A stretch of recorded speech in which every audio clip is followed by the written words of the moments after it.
So here we need to find the value of x. So let us begin.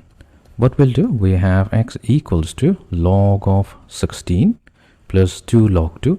Now we'll rewrite 2 log 2 using the property of logarithm. That means if we have a times log of b, that's the same as log of b raised to the power of a, which gives us log of 2 squared divided by log of 4. So this will be equals to log of 16. So 16 times 2 squared. Here we have combined the two logarithm in the numerator using another property of logarithm. That means if we have log of a added to log of b, so that's the same as log of a times b. So this is now divided by log of 4. So this is x. We need to find the value of x. That means we will do further simplification here.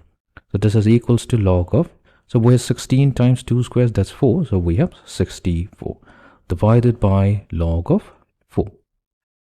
Now 64, so 64 is log of 4 cube divided by log of 4.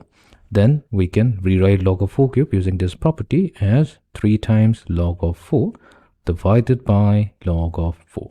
In doing so, we can easily cancel out log of 4 from the numerator and the denominator, and that leaves us with the value of x to be equals to 3. So this is the value of x.